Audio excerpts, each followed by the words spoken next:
Hi, it's Nikita Lambert, classroom teacher, program director, and real person. My passion is shining the spotlight on people like you who use your lives to serve tirelessly for children. And today, that passion brings me to the beautiful Richmond, Virginia, where I'm going to meet with Allison Gilbreath. She's a policy analyst for Voices for Virginia's Children. She's a wonderful wife and mother of a newly 1-year-old boy. She's always reading a good book, a wonderful friend. I happen to know her personally, and just an all-around great woman that I know you will be inspired by. If this interview moves you to look more into the cause that she uses her life to lobby for, I suggest you go check her out at vakids.org. For people who don't know about Voices for Virginia's Children and what you do there, can you educate us? Sure. So Voices is a statewide nonprofit. We're a multi-issue child advocacy organization. So we focus on public policies that improve the lives of children. And so that means for us, foster care, mental health, early childhood education, and we've just added the umbrella of trauma-informed care to our work. So trauma-informed care, what does that include? So trauma-informed care is the understanding that children especially experience trauma in their lives, and it shapes the way their brains are formed. We actually form synapses in our brains starting when we're first born. Some of them might be good things, so if you want to coo at your baby, they're going to form like love synapses, but if they witness a lot of violence, whether it's in the home or in the community, it also develops those flight-fight characteristics in our bodies and our brains. And so trauma-informed care is the approach that caregivers, practitioners, and people in the community will have to understand that trauma impacts the way we behave and perceive our lives. And so sometimes we have to either change the way we teach in our schools or provide care and counseling appointments. And for us at our agency, it changes how we do public policy. We try to view public policy through a trauma-informed lens and think about, is this good for the community? Will this exacerbate trauma or will it reduce trauma? Will it develop resiliency in children? So those are the types of questions that we ask ourselves now. So what's your role in all of this? So my role is a policy analyst at the organization. I focus on foster care and adoption issues, and so I would do what some people call, what a regular lobbyist would do, except I do it for a nonprofit. I go and I speak to legislators, and I try to educate them on what the most pressing issues are. I ask them to put in pieces of legislation on our organization's behalf. I lobby those bills during the General Assembly session, and then I also do, outside of the legislative session, I spend a lot of time talking to partners, meeting with directly impacted communities. So I like to talk to lots of children who were in foster care, foster parents, so I understand that the experience that they're going through and let that shape the policy and practices that we advocate for. When did you first know you wanted to advocate for children? That's a really good question. I think for me it goes all the way back to my childhood. I experienced things when I was in my early adolescence. I had a mom who was diagnosed with bipolar disorder, and there were lots of people in and out of our lives, and I felt like lots of decisions were being made about my life, and I felt like I didn't have a voice, which is funny because now I work for Voices for Virginia's Children, and I knew I wanted to speak up for kids, but I really didn't know how. And I was really lucky because at my previous agency that I was working at, we had a Master's of Social Work student, and she told me about this policy track that you could go down, and that's exactly what I wanted to do. So it started that process, and now I'm here. So I really love it. And when I get frustrated, I can remind myself why I'm doing this in the first place. So what do you think is the most exciting part of your job? I think the most exciting part is when I have spent, usually to get a policy passed or a new concept passed, it takes like 5 years to do that. And so for me, it's when I've been working on a particular topic or subject for several years, and then I finally get the day where I see it signed into law. Like, that is a good day. That's the day I have to stop, take a step back, and really celebrate our work, because it takes a lot of effort to get things through. Or some days it's little things, like I was at an event the other day and I heard a public official using some of the language that I've been trying to get them to talk about, and I was like, yes, I worked really hard for you to just say that 10-second thing, but it meant a lot to me because that's effort to get people to understand what we're talking about. So what's one major change that you helped implement that you're most proud of? Oh my goodness, that's hard. There are lots of things that I'm proud of and care deeply about. I think this year we were able to pass what's called a foster care omnibus bill. And what an omnibus bill means is when you go into a section of the Code of Virginia and you make numerous changes, like more than 10 changes to the code. And it was in response to a really glaring report that showed that we really were having poor outcomes for kids in foster care. And it really came down to the last minute to get that bill passed. I'm really proud of that. And I'm also proud of the $1.3 million we got to for kids in foster care to improve the system. So I'm pretty proud of that. So what kinds of things were happening in foster care that you guys worked to change?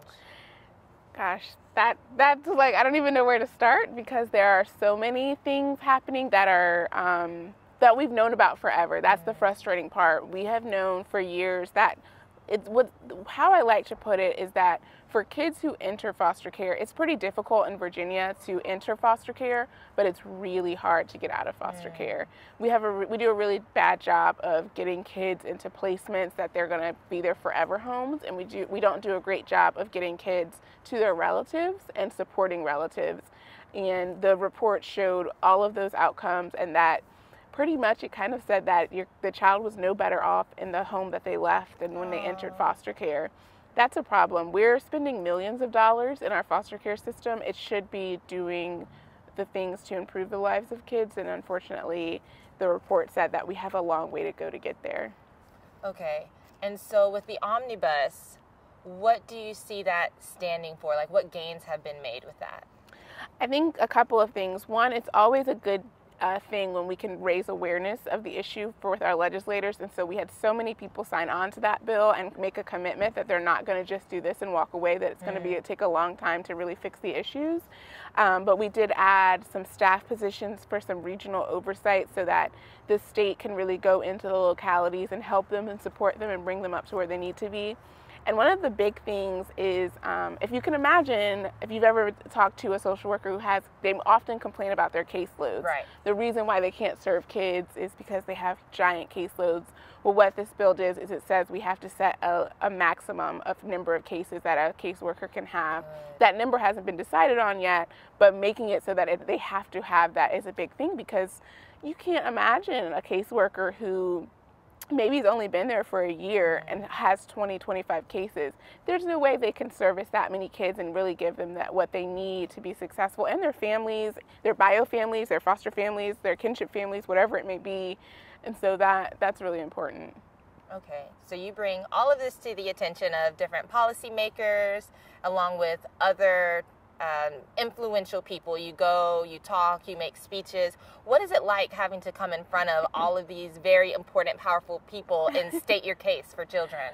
Well, and what do you do to prepare to get your mind right? I'm reminded that they're regular people just like us. I had the fortune of interning for several of them before I had this position, so it helped to dress them down a little bit for me. They don't intimidate me, because I realize they want to help. That's why they often ran for office, and they can't know everything about everything, and so they rely on people like me to educate them on this particular issue. Because if you just imagine you're a legislator and you have 100 people coming to you with different things, you need them to understand that it's their job to educate the legislator. So I feel it's my responsibility, therefore it doesn't make me nervous or anything like that, because I'm excited that they're interested in this topic and that I get to be the one to tell them what the important things are. And so to prepare for it, we actually spend a lot of time working on talking points, and it's my job to take these really abstract, difficult concepts and pare them down into very simple terms. That way someone who doesn't have experience working in foster care would understand it. And I find it fun, but that's probably why I like this job. It's a good thing that you find it fun and you have this job. And so listening to all that, I just think, man, Allison is so inspiring. And I promise you, as soon as I had the thought, you're so inspiring, I read that and I want to get this right, that you won the 2015 RVA Inspiring Woman Award. So I was like, oh, well, that's fitting. Other people find her inspiring. So who inspires you?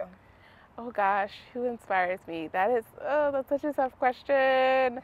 I feel like it's every day. So I will say, I had my son a year ago, and so now I feel like it is people like my mom who inspire me, my mom and my dad and people who have loved me and supported me, who inspire me the most, because they've seen the good, the bad, the ugly, and they've stuck through and been supportive of my life. I also think it's just, sometimes it's someone who I think gets looked like they're not that important. Like I know lots of stay-at-home moms right now. I think that is one of the hardest jobs in the world now that I am a mom. And I'm thinking they have such a hard job. Their job is to be the sole caretaker of their child and put all that love and energy into them. And that inspires me on a regular basis. So it's really not like I don't have like this shining light person who I'm so inspired by. I'm inspired by the everyday characteristics of regular people who care about and love people. Okay. Aw, that's such a sweet, endearing answer. I mean, it's just the truth. I mean, I find that to be like, those are the best people who often don't get the attention or recognition or those things like that. Like they get looked over and across because their jobs don't give them the platforms to be seen by lots of people, but they're the ones doing the work that makes everyone's lives work. Right. Which makes me, as you say that, makes me think of teachers, people who do a lot of work that get overlooked. For sure. As a policy analyst and fighting for all of these children in foster care with parents with mental health issues and things like that, if there is one thing that you could say to teachers on behalf of children, what would that be? Oh, it would be that there are so many kids who, like me, cannot bring themselves to say thank you.